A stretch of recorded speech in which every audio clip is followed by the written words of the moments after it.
오늘 하나님께서 우리에게 주시는 말씀은 이사야 6장 1절에서 3절 말씀입니다. 이제 하나님의 말씀을 봉독합니다. 우시야 왕이 죽던 해에 내가 본즉 주께서 높이 들린 보좌에 앉으셨는데 그의 옷자락은 성전에 가득하였고 스랍들이 모시고 섰는데 각기 6 날개가 있어 그 둘로는 자기의 얼굴을 가리었고 그 둘로는 자기의 발을 가리었고 그 둘로는 날며 마지막 절은 다 함께 읽겠습니다. 서로 불러 이르되 거룩하다 거룩하다 거룩하다 만군의 여호와여 그의 영광이 온 땅에 충만하도다 하더라. 아멘. 하나님은 우리 인간을 창조하신 목적을 이사야 43장 21절에 이 백성은 내가 나를 위하여 지었나니 나를 찬송하게 하려 함이니라. 하나님이 우리를 만드신 목적이 뭐라고요? 찬송하게. 그래서 우리가 찬송할 때 기쁨이 넘치고 찬송할 때 감사가 넘치고 찬송할 때 새 힘이 생기는 것은 이유가 다른 게 아니에요. 하나님이 지으신 목적에 합하기 때문이라는 거죠. 그러니까 예배는 하나님을 찬양하는 시간이니까 하나님의 목적, 인간을 만드신 목적에 가장 합당한 최고의 시간이라는 거죠. 엘리자 에드먼드 히윗이라고 하는 19세기에 미국에 살았던 분은 찬송가 작사자로 유명한 분이에요. 이분이 필라델피아에 있는 학교의 교사였는데 예수 잘 믿고 복음으로 따뜻한 분이니까 언제나 관심은 어려운 학생들, 조금 이 학교에서 말썽을 일으키는 학생들을 어떻게든 돌보려고 그렇게 했던 정말 좋은 선생님이었던 거죠. 그런데 어느 겨울날, 물론 그 전부터 이 학교에 가장 문제가 있고 아마 요즘 같으면 뭐 ADHD니 이런 식으로 해가지고 뭔가 됐겠지만 1800년대 후반이니까 그런 부분들이 없는 거죠. 템퍼를 자기의 감정을 조절 못하는 아이가 늘 문제를 일으키는데 이 아이를 붙잡고 기도해주고 이 아이를 격려하고 이러는데 한 6개월이 지난 거예요. 이 아이를 특별히 돌보는데 겨울이 다가오는 어느 날 또 이 아이가 문제를 일으키니 붙잡고 기도해주고 그러지 말자 격려하는데 이 아이가 확 뭐가 올라오니까 그냥 선생님을 뿌리치고 날 내버려 두란 말이에요. 그러고 뛰쳐나간 거죠. 그러니까 이분이 놀래가지고 이 히윗 선생님이 같이 쫓아나가면서 가지 말라고 얘야 왜 그러니 그러면서 애를 잡는데 애가 뿌리치니까 선생님이 넘어진 거. 근데 그 학교 마당에 그 지붕 위에 있던 슬레이트가 떨어져 있었는데 얘가 성질이 나고 이렇게 감정이 컨트롤을 안 되니까 이걸 들어서 선생님을 쳤는데 어디를 쳤느냐면 선생님의 척추를 쳐가지고 그래가지고 피가 나고 이분이 반신불수가 돼버린 병원에 입원을 합니다. 겨울을 보내는데 자기 모습을 생각하니 화가 나는 거예요. 내가 뭘 잘못했나? 왜 이런 벌을 받았나? 내가 지금 대소변을 다 받아내면서 왜 이러고 있는가? 하나님이 어떻게 이럴 수 있는가? 분노가 나고 믿음의 회의가 생기고 하루하루 시간이 지나는데도 병은 낫지 않고 움직이지는 못하고 침대에서만 생활을 하는 거예요. 근데 눈에 걸리는 사람이 한 명이 있었어요. 청소하는 아줌마, 흑인. 여러분 1800년대 후반이면 미국에서 흑인이 아직까지 지금도 인종차별이 있는데 쉽지 않던 때잖아요. 근데 이 사람은 청소하는 흑인 아줌마인데도 늘 그렇게 노래하고 찬송 부르고 다니니까 그게 보기가 싫은 거예요. 그래서 이 자료를 보면 이렇게 얘기를 했다는 거죠. 청소하는 것이 뭐가 좋아서 그렇게 찬양을 하고 그럽니까? 이렇게 얘기를 했대요. 그런데 다른 자료들을 보면 이렇게 곱게 써 있지를 않아요. 어떻게 돼 있느냐면 청소부 주제에 뭐 좋다고 그리 웃고 노래하냐, 이렇게 얘기를 했다는 거예요. 청소하러 왔으면 청소나 열심히 하지 뭘 그렇게 하느냐, 흑인 노예라는 거죠. 그때 그 흑인 청소부가 이렇게 말을 한답니다. 내 처지나 형편이 참 힘들지요. 그런데 찬송을 부르면 견딜 수 있는 힘을, 그리고 내 상황을 변화시킬 수 있는 힘을 주님이 주셨으니 내가 즐거울 수밖에 없지요. 그런데 이 소리가 자기에게 탁 꽂히는 거예요.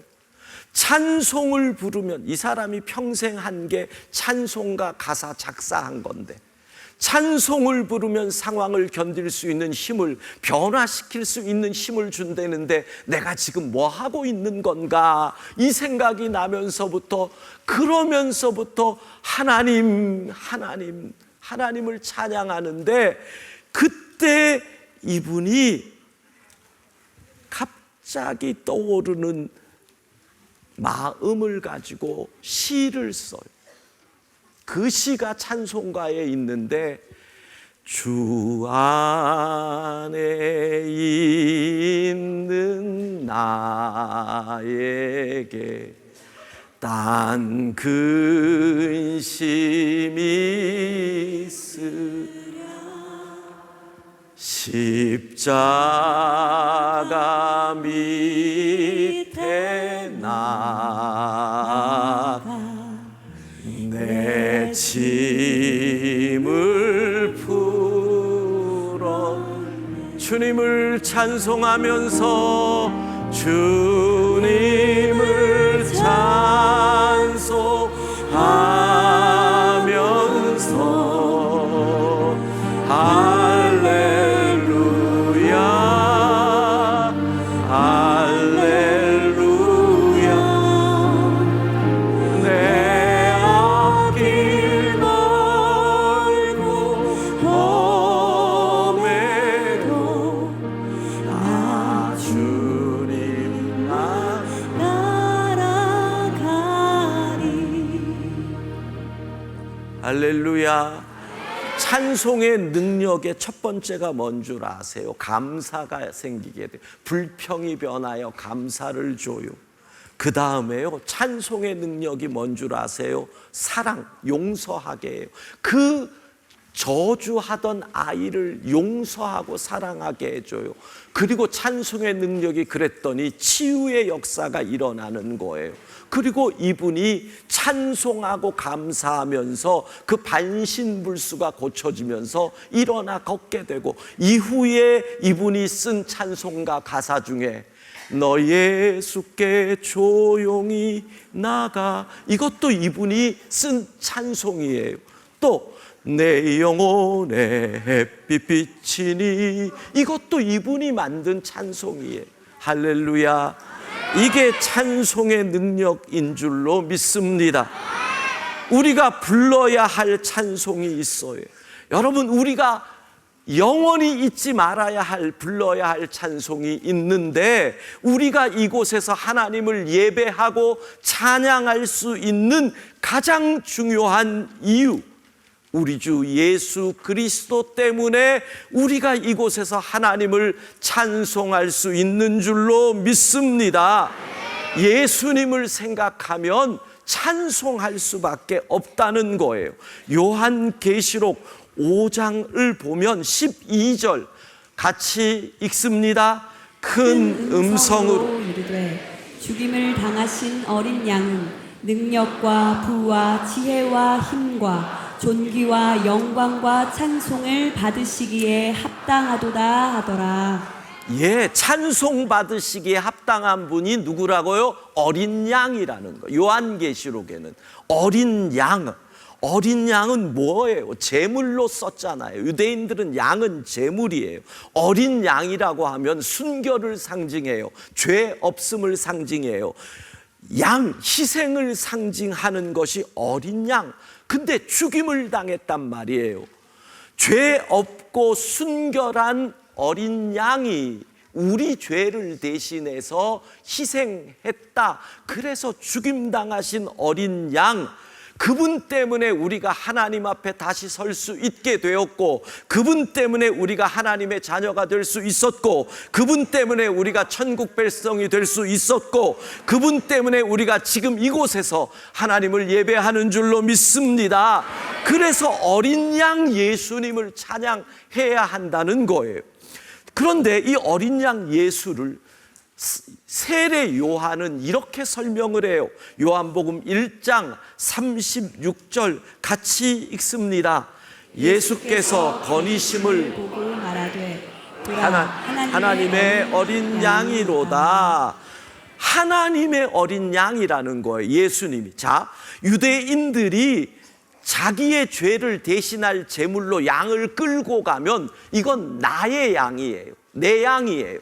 근데 왜 하나님의 어린 양이에요? 하나님이 보라, 세상 죄를 지고 가는 하나님의 어린 양이다. 하나님이 세상 죄를 대신 감당케 하려고 어린 양을 하나님이 끌고 오셨다. 하나님의 어린 양, 그분이 예수 그리스도시니 우리는 예수 그리스도를 찬양해야 한다는 거예요. 히브리서 2장 12절 같이 읽습니다. 이르시되 내가 주의 이름을 내 형제들에게 선포하고 내가 주를 교회 중에서 찬송하리라 하셨으며. 교회는 바로 어린 양 예수 그리스도 때문에 이곳에 우리가 모여 있으니까 이 주를 교회 중에서 찬송해야 한다. 우리가 영원히 찬양해야 할 그분은 어린 양 예수 그리스도이신 줄로 믿습니다. 예. 자, 그래서 우리가 예배라고 하는 것이 곧 하나님을 찬양하는 것임을 알아야 합니다. 히브리서 기자는 예배를 뭐라고 얘기를 했느냐 하면 찬송의 제사다라 그래요. 히브리서 13장 15절 우리 같이 읽습니다. 그러므로 우리는 예수로 말미암아 항상 찬송의 제사를 하나님께 드리자. 이는 그 이름을 증언하는 입술의 열매니라. 아멘. 자, 어린 양 예수, 죽임당하신 어린 양 예수 그리스도 때문에 우리가 여기 있으니 그 예수로 말미암아 항상 하나님께 찬송의 제사를 드리는 것이 예배라는 거예요. 그래서 예배라고 하는 것은 바로 이 찬양이 예배에 주는 능력이 뭐냐면 우리가 모여서 함께 예배드리며 하나님을 찬양할 때 우리의 찬양이 하나님 보좌로 상달되잖아요. 그러면 하나님 보좌에서 우리가 그 궁정에서 함께 하나님을 예배하는 영광에 동참할 수 있는 거죠. 그게 예배의 신비고 그게 찬송의 은혜인 거예요. 그러니까 여러분들이 예배를 통해서 찬송할 때 하나님 앞에서 내가 하나님을 찬양하는 그 거룩의 신비를 한번 체험하면 정말 세상도 없고 나도 없고 사랑의 주만 보인다는 그 찬양의 가사가 진짜구나. 자, 계시록에 나오는 천사들, 성경에 나오는 천사를 보면 4장 8절을 보면 내 생물은 6 날개를 가졌다. 그리고 눈들이 가득하다 이렇게 돼 있어요. 근데 오늘 본문 이사야 6장 위쪽에 보면 2절에 보면 스랍들이 모시고 섰는데 각기 6 날개가 있었다. 다. 그러니까 천사 가운데 6날개가 있는 천사를 스랍이라고 얘기를 해요. 어쩌면 게임을 좋아하는 아이들에게는 스랍이라는 이름보다는 세라핌이라는 이름이 익숙할 수 있어요. 영어로는 세라프라고 하죠. 세라핌, 스랍을 얘기하는 거예요. 6날개를 가진 이 천사가 하는 일은 하나님을 수종들며 하나님을 예배하는 천사예요. 그런데 성경을 보면 또 다른 천사가 나오지요. 그룹이라고 하는 천사. 그룹은 하나님의 호위무사와 같은 천사예요. 그 천사의 어쩌면 더 익숙한 이름은 케루빔이라고 얘기를 해요. 근데 이런 이름들을 게임에서 다 쓰기 때문에 게임을 좋아하는 애들은 세라핌도 알고 케루빔도 알고 다 알아요. 이 그룹은 대표적으로 우리가 아는 게 에덴 동산에서 인간이 쫓겨난 이후에 그룹이 에덴 동산을 지키며 사람들이 못 오게 했다. 이게 바로 그룹 케루빔이 하는 일이지요. 근데 오늘 성경은 바로 이렇게 얘기하는 거예요. 스랍이 무엇을 하느냐? 6날개가 있는데 2날개는 얼굴을 가려요. 왜? 하나님을 감히 볼 수 없는 거예요. 하나님은 거룩이시니까 얼굴을 가려요. 2날개는 발을 가려요.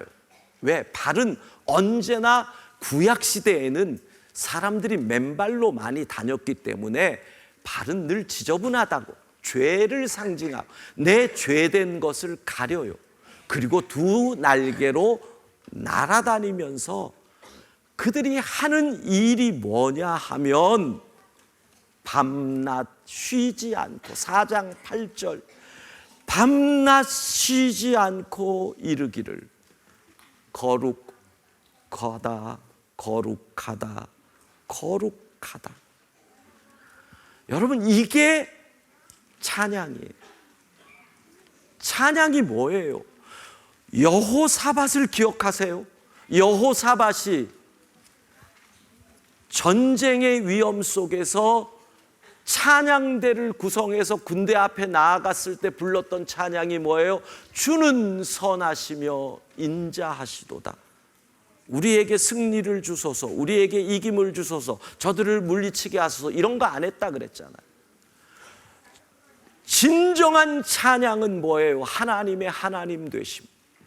하나님의 하나님 되심의 찬양의 핵심은 뭐예요? 하나님 거룩하십니다. 거룩하십니다. 거룩하십니다. 그렇게 하나님을 영화롭게 했다는 것입니다. 우리 함께 찬양 하나 할까요? 주께서 높은 보좌에 앉으셨는데. 하나님의 거룩을 우리 함께 찬양하기를 원합니다.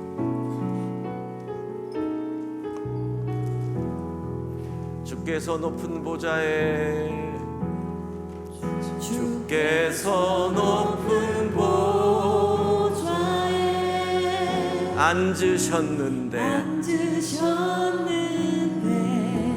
그 옷자락은 성전에, 그 옷자락은 성전에 가득하도다. 천사들이 모여서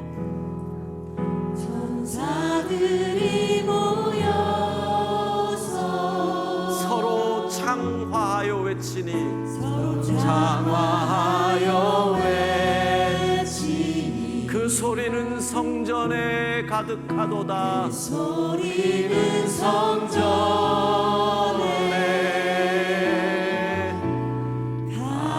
가득하도다. 거룩거룩하다 만군의 여호와.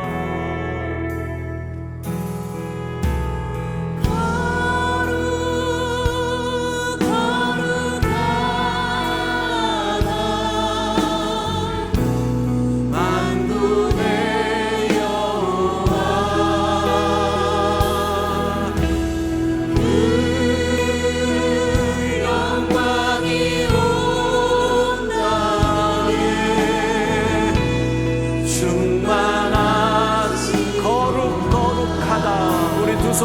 찬양합시다.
하나님의 거룩을 찬양하면 우리의 찬양이 하늘 보좌에 상달되잖아요. 그러면 우리가 하나님 보좌 앞에서 그 앞에서 들려져서 하나님을 찬양하는 영광과 신비와 은혜를 맛볼 수 있는 것. 그러니까 하나님을 찬양함의 최고가 거룩하다. 여러분 집중하고 정말 하나님에게 초점을 맞추고 거룩하다 만군의 여호와 그 영광이 온 땅에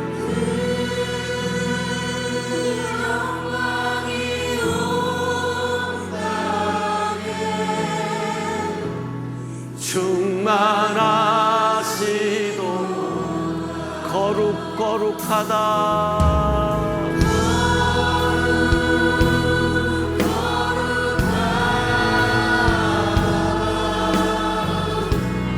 만군의 여호와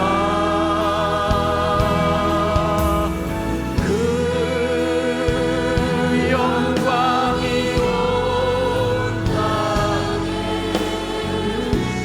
충만하시도다.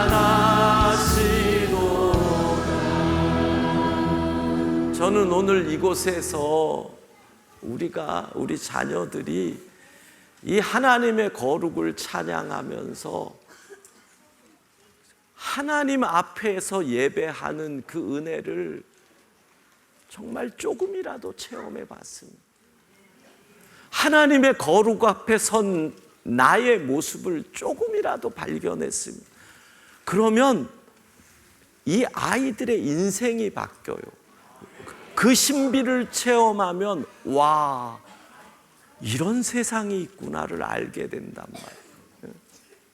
하나님의 거룩을 예배하는 찬송, 그 찬송의 사람들 될 수 있기를 바랍니다. 예, 오늘 우리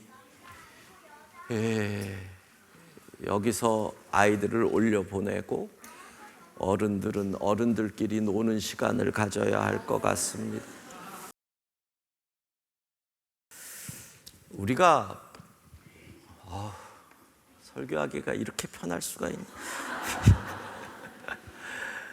우리가 평생 찬양해야 할 내용이 있다면 끝난 줄 알고 유튜브 온라인에서 세상에 한 200명이 빠져나가 버려. 오늘 10시까지 한다 그랬는데 은혜를 찬양해야 됩니다. 은혜를 찬양해야 돼요. 예. 왜냐하면 우리는 은혜 없이는 못 살기 때문에 그렇거든요. 생각해 보세요.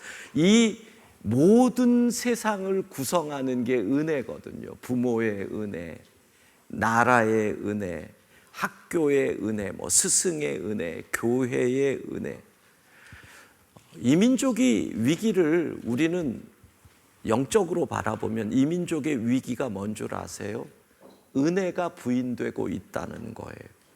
아니, 은혜를 멸시하고 있어요. 은혜를 멸시하고 있어요. 부인 정도가 아니라는 거예요. 나라가 내게 해준 게 뭔데? 이렇게 얘기를 해요. 나라의 은혜가 부인 아니 멸시죠. 부모의 은혜? 아이고, 아무개 집 부모는 집을 준다는데 우리 부모가 해준 게 뭔데? 부모의 은혜가 멸시돼요. 왜 우리가 특심을 할 때 자녀들과 함께 오는 것이 중요하냐 하면, 여러분, 이게 별거 아닌 것 같지만요, 아이들이 교회에 와서 함께 저녁을 먹어요. 그리고 같이 한자리에서 찬양해요. 그리고 함께 또 올라가서 그 피자가 얼마나 또 귀하겠어요. 요즘 흔하지만 그 시간을 보내요. 그러면 조금 인간적인 방법이지만 어려서부터 아이들이 교회의 은혜를 조금씩 맛보는 거죠. 그들이 커서 내가 교회에 밥을 먹고 여기까지 왔어, 이거 하고 나는 그런 거 없어, 이게 완전히 다릅니다.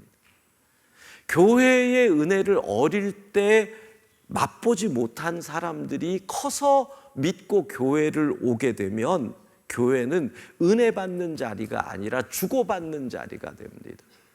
기브 앤 테이크죠. 내가 이렇게 주니까, 내가 봉사하니까 내게도 무엇을 하나님 당신이 주셔야 합니다. 은혜가 사라지면 그렇게 되거든요. 여러분, 신앙생활하면서 제일 중요한 것 중에 하나가 가정에서 교회의 불만을 이야기할 때 자녀들 앞에서 하지 않는 것이 진짜 중요합니다. 목사가 마음에 안 들 때 있습니다. 제가 어떻게 완벽하겠습니까? 여러분 보실 때 부족함도 있고 실수도 있는데 그것을 자녀들 앞에서 얘기한다는 것은 정말 어리석은 겁니다. 그럼 나중에 자녀들이 뭐라 그러겠어요? 아니, 그렇게 싫은데 왜 교회 다녀요? 이렇게 묻습니다. 뭐라고 얘기하실 거예요? 그러니까 자녀들의 신앙을 버리게 만드는 거. 불만이 있으면 부부가 그냥 얘기하세요. 왜 자녀들 앞에서? 주로 어디요? 차 타고 돌아가는 길에 얘기하니 뒷자리에서 다 듣는 거예요. 다 듣는 거. 애들이 안 듣는 것 같아요. 다 들어요. 그러면 아이들이 교회 나올 마음이 생기겠어요? 그게 아이들의 신앙을 밟는 거예요. 저희 모친은 늘 그랬어요. 황 목사가 교회에서 받은 거 잊어버리면 안 된다. 황 목사, 교회가 우리 가정에 집을 줬다. 교회가 우리 가정에 먹을 것을 줬다. 교회가 너희를 공부시켰다. 교회의 은혜를 잊지 마라. 저희 모친이 평생 하신 말씀. 생각해 보면 그 가난했던 시절에 교회에서 해주면 얼마를 해줬겠어요. 그냥 생각해 보면 그래요.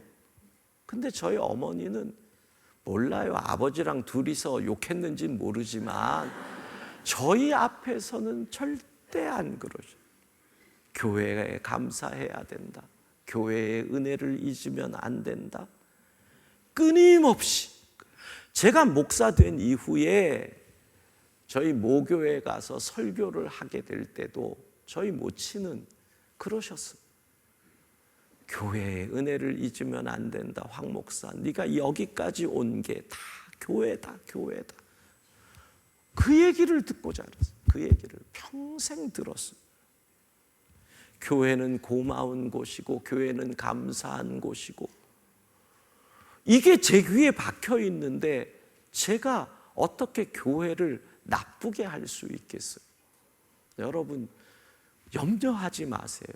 혹시 문제가 생기고 교회가 저 때문에 어려움이 생길 것 같으면 뒤도 안 돌아보고 딱 끊고 떠나요. 걱정하지 마세요. 그렇게 구질구질하지 않아요. 그러지 않아요. 왜? 교회가 잘 되는 게 목사에게 감사한 일이고, 교회가 잘 되는 것이 목사가 하나님 앞에서 인정받을 일이에요. 그렇기 때문에 교회가 중요한, 교회의 은혜를 잊으면 안 되는 거예요. 은혜가 마르기 시작하면 나타나는 현상이 뭐예요? 본전 생각이 나타나는 거예요.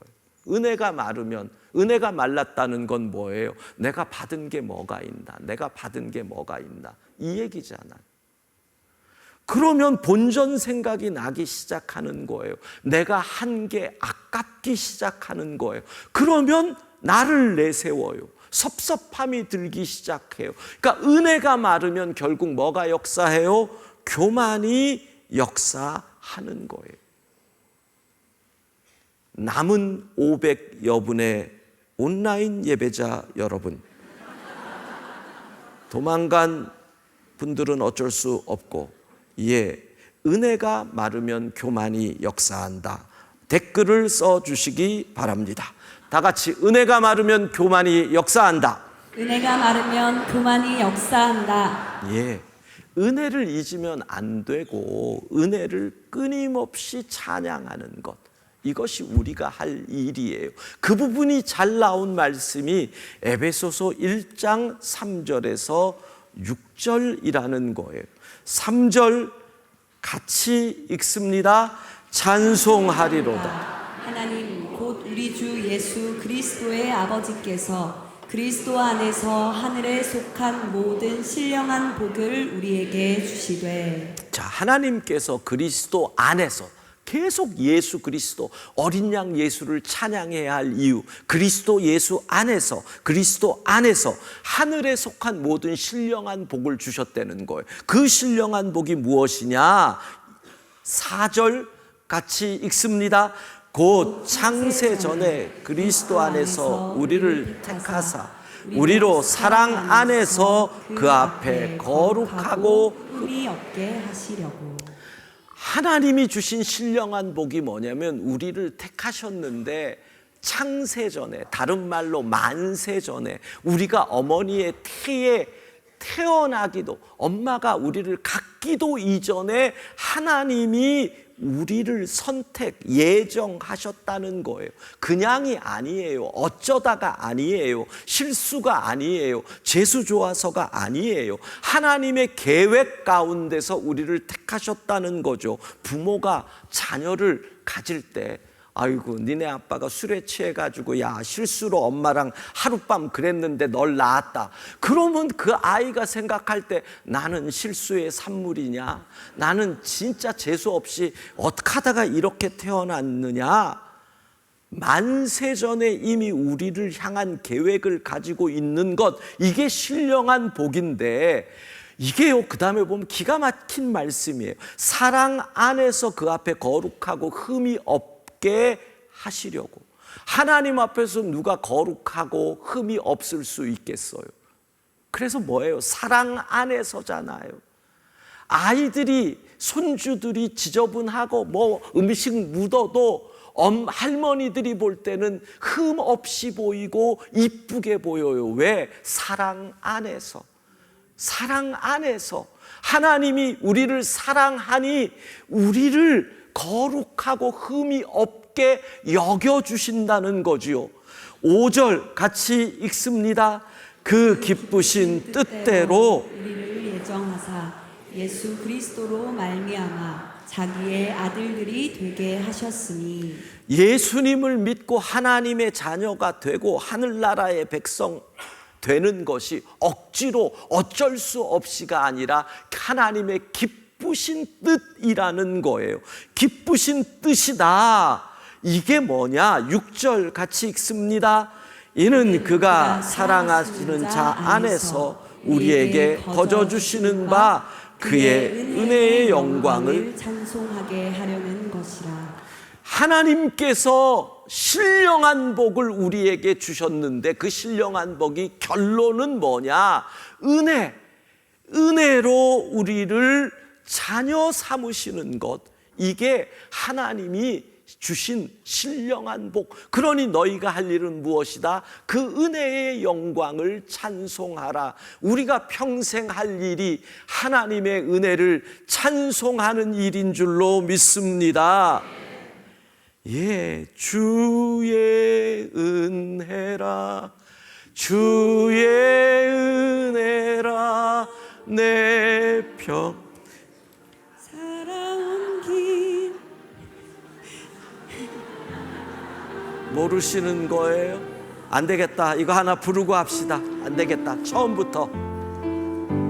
내 평생 살아온 길, 내 평생 살아온 길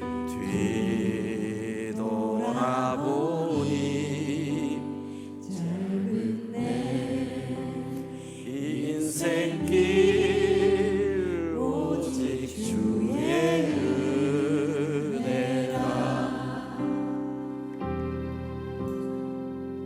주의 은혜라, 주의 은혜라, 내 평생 살아온 길, 주의 은혜라, 주의 은혜라, 다함이 없는 사랑. 달려갈 길 모두 마치고 주 얼굴 볼 나는 공로 전혀 없도다, 전혀 없도다. 오직 주의 은혜 지금까지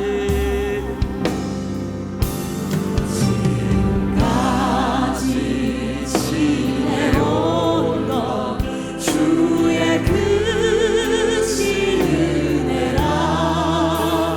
한이 없는 주의 사랑 어찌 이루 말하랴.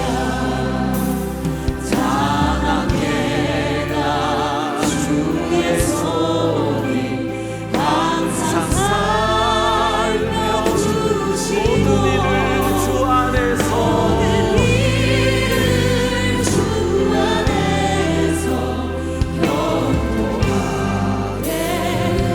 주의 은혜라, 주의 은혜라, 주의 은혜라, 내 평생 살아온 길, 주의 은혜라, 주의 은혜라, 한이 없는 사랑. 달려갈 길 모두 마치고 주 얼굴 볼 때 나는 공로 전혀 없도다, 오직 주의 은혜라. 주의 은혜라, 주의 은혜라, 내 평생 살아온 길, 주의 은혜라, 주의 은혜라, 한이 없는 사랑. 달려갈 길 모두 마치고 주 얼굴 볼 때 나는 공로 전혀 없도다,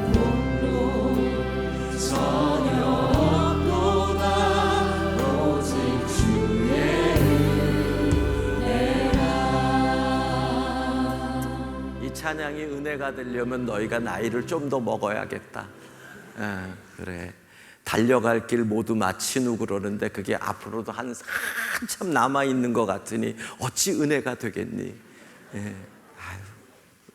정말 여러분, 은혜를 끝까지 찬양할 수 있기를 바랍니다. 은혜의 절정이 바로 바울의 고백이죠. 은혜가 감사해서, 은혜가 귀해서, 은혜가 기뻐서, 은혜가 너무, 하나님의 은혜가 너무 감격적이라서 열심히 살았어요. 열심히 봉사했어요. 열심히 찬양했어요. 근데 결론이 뭐예요? 그것도 은혜입니다. 여러분, 하나님의 은혜가 크게 느껴지시나요? 그게 은혜입니다. 하나님의 은혜가 너무나 감사한가요? 그것도 은혜인 줄 믿습니다. 은혜가 감사해서 열심히 봉사했나요? 그것도 자랑할 거 하나 없어요. 은혜, 하나님의 은혜인 줄로 믿습니다. 우리 시간에 오늘 함께 먼저 첫 번째 기도할 제목입니다. 은혜에 감사하며 은혜를 고백하며 은혜 충만한 우리의 생애, 날마다 하나님의 은혜를 찬양하며 살아가는 우리의 삶이 되게 해달라고 기도하고, 우리 교회가 은혜가 충만한 교회가 되게 해달라고 기도하시고, 우리 평생 주의 은혜를 찬양하는 우리의 삶이 되게 해달라고 우리 시간에 간절하게 이 고백을, 이 소망을, 은혜를 고백하고 은혜에 감사하며 은혜를 찬양하는 우리의 삶이 되게 해달라고 우리 시간에 함께 같이 기도하겠습니다. 자비하신 하나님, 모든 것이 주의 은혜입니다. 평생 은혜가 메마르지 않은 삶을 살기를 원합니다. 나 같은 죄인 살리신 주의 은혜가 감사하고, 나를 하나님의 자녀 삼아주신 은혜가 감사하고, 내가 실수가 많고 죄가 많은데 덮어주신 그 은혜에 감사하고, 하나님의 자녀로 살아갈 수 있으니 감사하고, 지금까지 이 한평생 은혜 가운데 살게 해주신 하나님, 그 은혜가 감사해서 열심히 살지만 이것도 주의 은혜입니다를 고백할 수 있도록 하나님 역사하여 주시기를 원합니다. 간절히 소망합니다. 간절히 소망합니다. 우리 교회가 은혜가 충만한 교회가 되게 하여 주시고, 은혜가 메마르지 않게 하여 주옵소서. 우리의 자녀들이 날마다 은혜를 감격하며 살아가게 하여 주시옵소서. 주의 은혜가 우리 가운데 넘쳐나서 우리 교회가 은혜가 풍성한 교회 되게 하여 주시고, 우리의 삶이 가정의 부모의 은혜가 감격하고, 이민족 가운데 나라의 은혜에 감사하고, 하나님의 은혜를 찬양하며 감사하는 이 나라, 이 민족, 이 백성 되게 하여 주옵소서.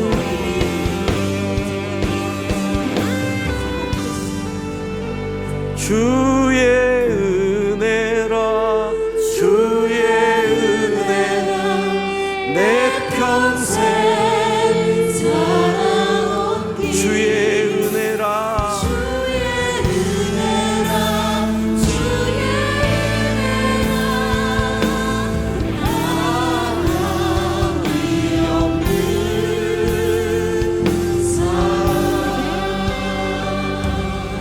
달려갈 길 모두 마친 후, 갈 길 모두 마친 후, 주 얼굴 볼 때 나는 공로 전혀 없도다, 오직 주의 은혜라. 이제 우리 오늘 이곳에 있는 우리 어른들에게 두 가지의 과제, 기도 제목이 드려지는 거예요. 하나는 끝까지 은혜를 찬양하게 하옵소서, 이거예요. 두 번째는 마지막 날까지 찬송하게 하옵소서, 이거예요. 예, 마지막까지, 죽는 날까지. 생각해 보면 천국에서 기도가 필요하겠어요? 천국에서 말씀이 필요하겠어요? 그렇잖아요. 천국에서 필요한 것도 찬송밖에 없잖아요. 마지막 날까지. 누가복음 12장 19절 20절을 보면 이렇게 나와요. 그 유명한 어리석은 부자의 비유잖아요. 주께서 그 부자에게 뭐라 그래요? 12장 20절입니다. 함께 20절 같이 읽습니다. 하나님은 이르시되 어리석은 자여 오늘 밤에 내 영혼을 도로 찾으리니 그러면 내 준비한 것이 누구의 것이 되겠느냐 하셨으니. 예, 여러분 이 부자를 너무 어리석다 그래서 그 사람의 삶을 우습게 보면 안 됩니다. 그 시절 2000년 전에 부자가 된다는 것은 거의 지금 이 부자가 얘기한 것처럼 농사를 지어서 부자가 되는 거잖아요. 물론 뭐 소장농도 두고 노예도 두고 그랬겠지만, 근데 농사가 주인이 땀 흘리지 않는데 하인들만으로 잘 되는 농사는 없어요. 주인이 그만큼 땀 흘리고 관심 갖고 돌봐야 그 농사가 잘 된다고요. 그러니까 이 사람은 열심히 산 사람이에요. 땀 흘린 사람이에요. 수고한 사람이에요. 노력한 사람이에요. 그러니 이제는 나는 즐기겠다라고 하는 것이 뭐 그렇게 나쁜 말 아니라는 거예요. 근데 주님 말씀이 이거잖아요. 내 준비한 것이 누구 것이 되겠느냐. 마지막 순간에 내가 애쓰고 땀 흘린 거 누구 것 되겠느냐라는 질문에 남은 자식들 싸움거리가 되든지 어떻게 되겠어요? 내 준비한 것이 누구의 것이 되겠느냐? 믿음이 없다면 그것이 무슨 의미가 있느냐? 마지막 순간에는 믿음 준비한 것 외에는 소용 있는 게 있다 없다? 없어요. 믿음 외에는 마지막 순간에는 없어요. 그래서 이 마지막 순간, 오늘 우리가 나눌 기도 제목들이 이거예요. 사도행전 6장 15절 같이 읽습니다. 공회 중에 앉은 사람들이 다 스데반을 주목하여 보니 그 얼굴이 천사의 얼굴과 같더라. 예, 천사의 얼굴과 같더라. 축복합니다. 여러분들의 마지막 얼굴이 천사의 얼굴 같기를 바랍니다. 진짜 멋있지 않아요? 그걸 누가 봐요? 자녀들이 보죠. 자녀들이 보잖아요. 스데반의 마지막 모습이에요. 7장 55절 56절 같이 읽습니다. 스데반이 성령 충만하여 하늘을 우러러 주목하여 하나님의 영광과 및 예수께서 하나님 우편에 서신 것을 보고 말하되 보라 하늘이 열리고 인자가 하나님 우편에 서신 것을 보노라 한대. 아멘. 예, 여러분 마지막 순간에 성령 충만해서 하늘의 보좌와 예수님을 보는 거예요. 마지막 순간에 그 영의 눈이 열리기를 축복합니다. 그리고 뭐라고 얘기하느냐 하면 마지막 순간에 자녀들 다 있는 데서 무서워, 저기 시꺼먼 게 뭐가 서 있어, 큰일 났다, 제가 날 데리러 오나 보다, 이러면 되겠어요? 그러는 사람들이 의외로 많아요. 여러분 마지막 순간에 정말 그래가지고 급히 연락 오는 분들 많아요. 목사님이 와서 기도해 주세요, 우리 어머니가 지금 헛것 보고 난리가 났어요, 그러는 분들 많아요. 마지막 순간에. 그런데 주로 그런 분들은 검은 옷에 검은 갓을 쓰고 있대. 이게 전설의 고향의 영향이야. 그런 걸 많으니까 마지막 순간에 보이는 게 다 검은 옷에 검은 갓 쓰고 뭐 이런 사람이 서가지고 이리 오너라 이런 걸 자꾸 본다면, 여러분 마지막 순간에 얼굴은 천사의 얼굴을 하고 성령 충만하여 자녀들이 다 있는 데서 하늘의 영광이 내게 보인다. 내가 주의 품에 안긴다. 이러면 자녀들이 보고 뭘 보겠어요? 부모의 죽음을 보고 그 자리에서 천국을 보게 되니까 이 아이들이 확신이 생기는 거 아니에요? 나도 저렇게 죽고 싶다. 나도 저렇게 예수 믿고 멋지게 죽고 싶다. 할렐루야. 이게 우리의 기도의 제목이 되어야 돼. 나의 죽음이 자녀들의 천국에 대한 소망과 확신을 증거하게 하옵소서. 여러분 이거 기도하셔야 돼요. 특별히 언제 연세가 드신 분들은 진짜 이 기도하셔야 돼요. 이 기도하셔야 돼요. 우리의 인생길이 어떻게 살아야 할지 마지막 순간까지 우리 송태윤 솔리스트의 찬양이 있습니다. 찬양을 듣고 제가 설교를 마무리하겠습니다.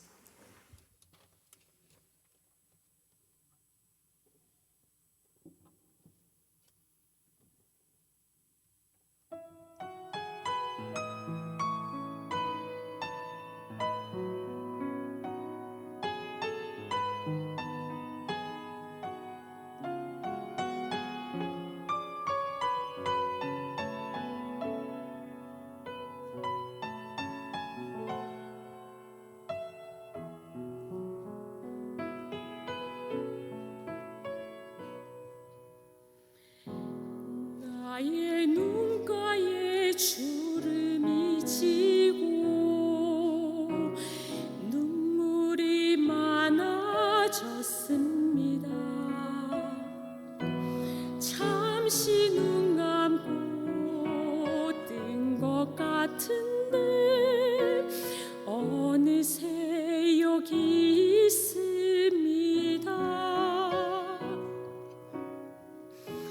가슴 아픈 날도 많았었고 기쁜 날도 있었습니다. 짧은 여정을 뒤돌아보니 하나님의 은혜입니다. 지금까지 나의 여정은 모두 하나님의 은혜라. 지금까지 나의 모든 여정 인도하셨네. 나의 남은 모든 여정을 모두 하나님께 맡기리라. 나의 모든 삶 마치는 날까지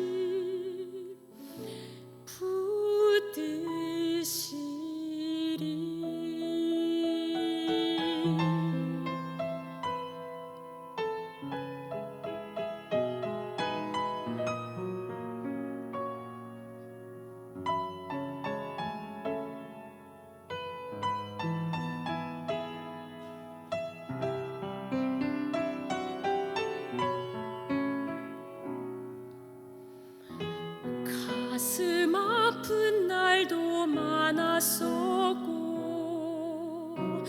기쁜 날도 있었습니다.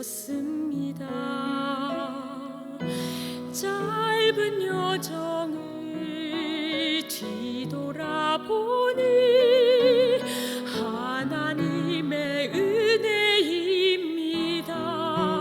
지금까지 나의 여정은 모두 하나님의 은혜라.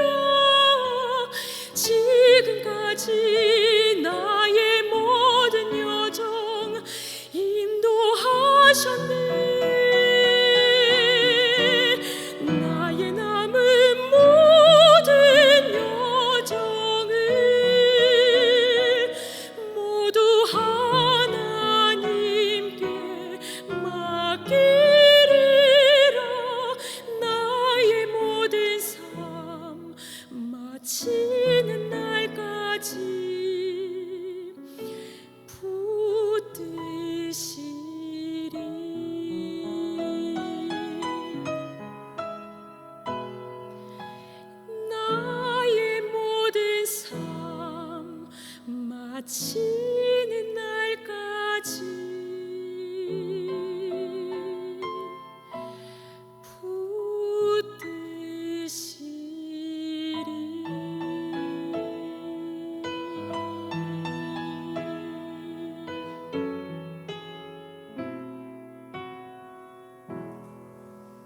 아멘. 여러분의 인생의 마지막 순간이 다가올 때 지금까지 나의 모든 여정은 하나님의 은혜라라고 고백할 수 있기를 소망합니다. 이야, 우리 댓글 홍민혜 권사님 멋지게 죽고 싶다. 정말 홍 권사님 답네요. 장정숙 권사님, 다 은퇴 권사님들 마지막 얼굴이 천사의 얼굴이기를 소원합니다. 야, 정말 우리 권사님들 포천시 일동의 조영자 권사님 포천에서 정말 이 온라인이 연세 드신 분들에게 있어서는 또 이렇게 선한 도구가 되는 것을 보네요. 오늘은 저희 교회로 택배가 하나 온 거예요. 뭐냐면 강릉에서 우리 교인이 강릉으로 이사 가신 분이 특심을 드린다면서 강릉에서 뭘 하시냐면, 여러분 강릉에 가서 그 경포대인가 그 앞바다에 가보면 젤라또 파는 가게가 하나 있습니다. 이름하여 도깨비 젤라또라고. 왜 하필이면 도깨비인지 모르겠는데 장유진 집사님이라고 우리 교회에 있다가 가서 거기를 하는데, 이분이 은혜를 받으셨는데 금요일쯤 되면 목사님 목이 쉴 것 같으니 차가운 걸로 좀 목식히라고 젤라또를 오늘 택배로 보내준 거예요. 그래서 교육자들이랑 다 같이 그 젤라또를 먹었거든요. 그러니까 이게 세상이 강릉에서 온라인으로 보지 얼마나 넓은 것 같기도 하고 좁은 것 같기도 하고, 그렇게 우리가 살고 있구나 하는 생각을 합니다. 자, 바울의 마지막 편지가 디모데후서예요. 그러니까 바울 서신 가운데 마지막 편지가 디모데후서예요. 바울이 67년 주후 67년 겨울경 또는 68년 초에 순교했다고 여겨지는데, 이 디모데후서가 67년에 쓰여졌다고 봐요. 그러니까 디모데후서는 바울 사도가 죽기 전이에요. 그의 마지막이죠. 그래서 디모데후서 4장 6절 같은 데 보면 뭐라고 나와 있느냐 하면 전제와 같이 내가 벌써 부어졌다. 그리고 나의 떠날 시각이 가까웠다. 바울도 아는 거예요. 자기의 마지막을 아는 거죠. 전제라는 거 알잖아요. 이렇게 포도주를 제단에 붓는 거예요. 전제는 뭐가 중요해요? 한 방울도 남김없이. 그러니까 바울이 전제와 같이 벌써 내가 부어졌다라는 것은 이제 하나님 앞에 가도 상관이 없다는 거예요. 다 쏟아부었으니. 어떤 의미로 여러분들이 20대잖아요. 20대 내가 23살, 4살인데 23살 오늘까지 다 쏟아붓게 살아버리면 그렇게 얘기할 수 있어요. 23이기 때문에 너무 아깝다라고 얘기할 수 있지만 22, 셋, 넷이기 때문에 난 너무 빨라요라고 할 수 있을지 모르지만 그 삶을 다 쏟아부었다면 23인들 무슨 관계겠어요. 그렇다고 23에 가라는 얘기는 결과 전제와 같이 부으라는 얘기죠. 그러니 바울은 아무런 아쉬움이 없는 거잖아요. 아쉬움이 없는. 거기다 결혼도 안 하고 자식도 없으니까 더 아쉬울 게 없을 거예요. 우리 교회 어른들 얘기해 보면 다 아쉬운 경우는 자식. 우리 중 두 놈은 믿음 생활 잘하는데 한 놈이 믿음 생활을 안 해요. 요 자식 믿음, 자식이 다 아쉬운 거예요. 다 자식이 아쉬운 거. 그런 의미로 보면 자식 없이 그냥 혼자 사는 것도 괜찮은가 뭐 이런 생각도 드는데, 전제와 같이 내가 다 부었다. 이게 디모데후서의 마지막 장의 바울의 고백이거든요. 거기서 4장 17절 18절 17절 읽습니다. 주께서 내 곁에 서서 나에게 힘을 주심은 나로 말미암아 선포된 말씀이 온전히 전파되어 모든 이방인이 듣게 하려 하심이니 내가 사자의 입에서 건짐을 받았느니라. 자기의 일생을 돌아보면서 주님이 늘 내 곁에 서서 나에게 힘을 주셨다. 여러분이 마지막 때에 자녀들에게 이렇게 얘기할 수 있어야 돼요. 내가 살아온 나를 보면은, 특별히 여기서 연세 드신 분들은 그렇게 얘기할 수 있어요. 사자의 입에서 건져졌다. 6.25 겪었죠. 뭐 5.16, 4.19 뭐 이런 우리 민족의 환란의 시간들을 거쳤잖아요. 서울의 봄의 시기를 거쳤잖아요.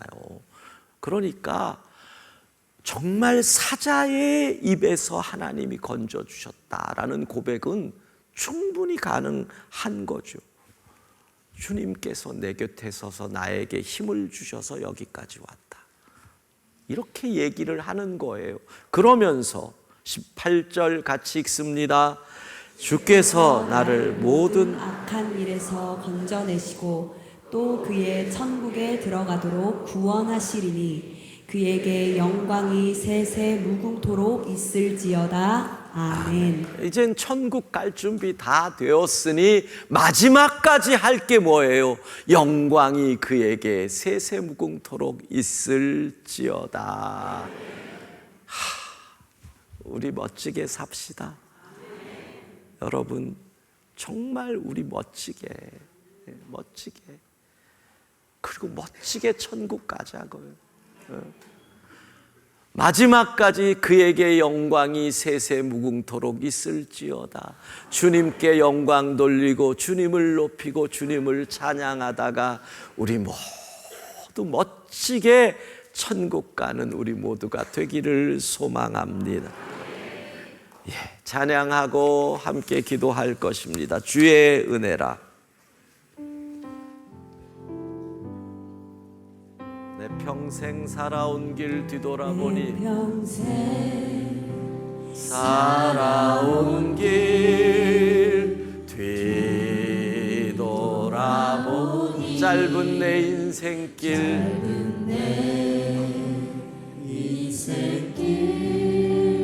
오직 주의 은혜라. 주의 은혜라. 주의 은혜라. 내 평생 살아온 길 주의 은혜라. 주의 은혜 다함이 없는 사랑 달려갈 길 모두 마친 후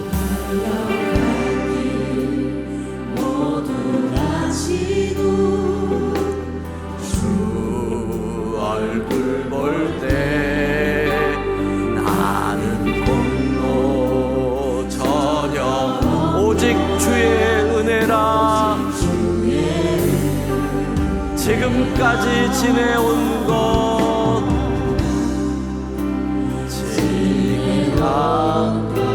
주의 크신 은혜 한이 없는 주의 사랑 어찌로 말하랴. 찬양해 나 주의 손이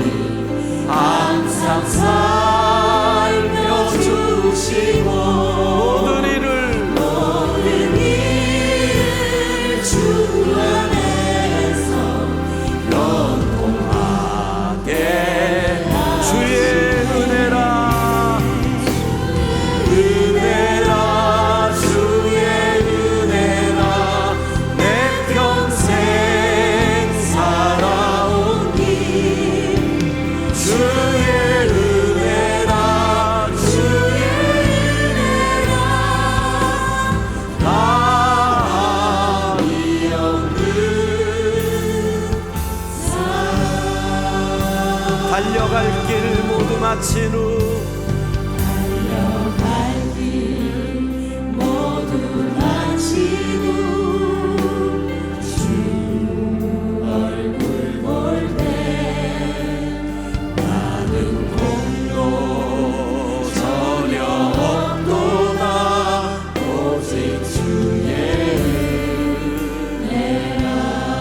시간에 함께 기도하기 원합니다.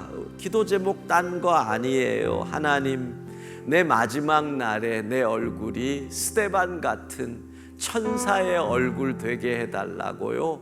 그렇게 기도하자고요. 네.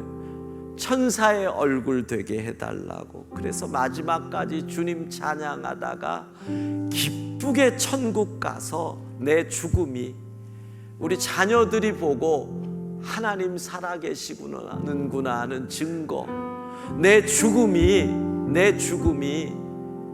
우리의 자녀들이 천국이 있구나를 아는 증거 되게 해달라고.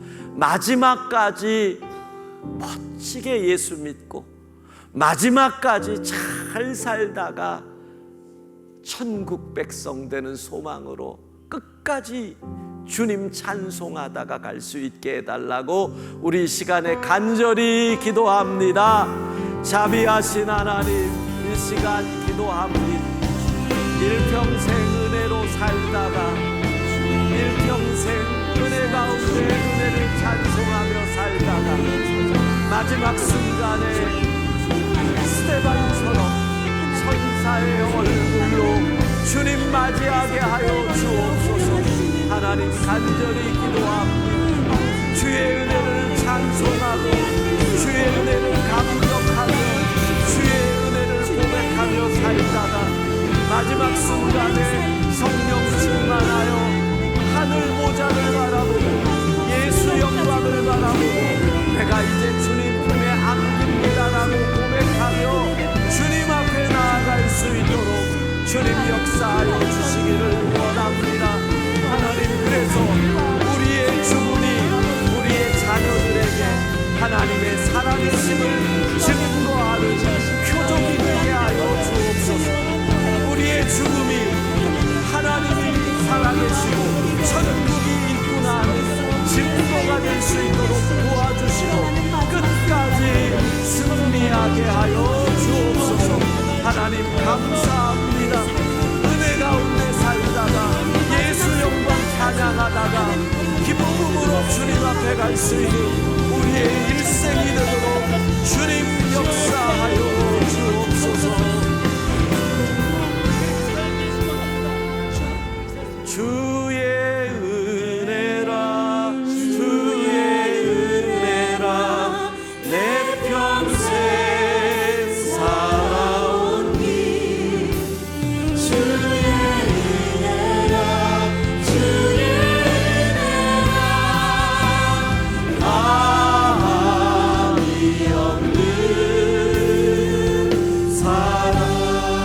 달려갈 길 모두 마친 후 달려갈 길 모두 마친 후 주 얼굴 볼 때 나는 공로 전혀 없도다 오직 주의 은혜라. 나는 공로 전혀 없도다 오직 주의 은혜라.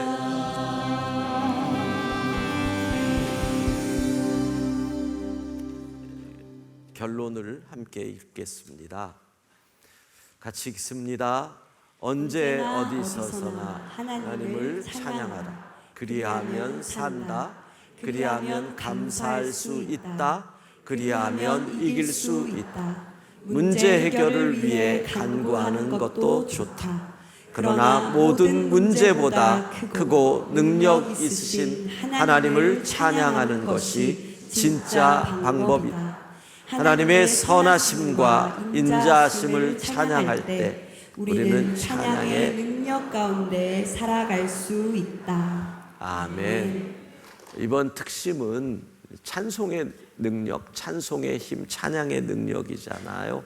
그래서 매일 한 곡의 찬양을 제목으로 하고 그 찬양과 연결된 말씀을 가지고 나누고 이번 특심의 목적은 올 한 해 여러분들이 지난 5일간, 오늘은 마지막 날이라서 2곡, 그러니까 6곡의 찬양을 주제곡으로 삼았거든요.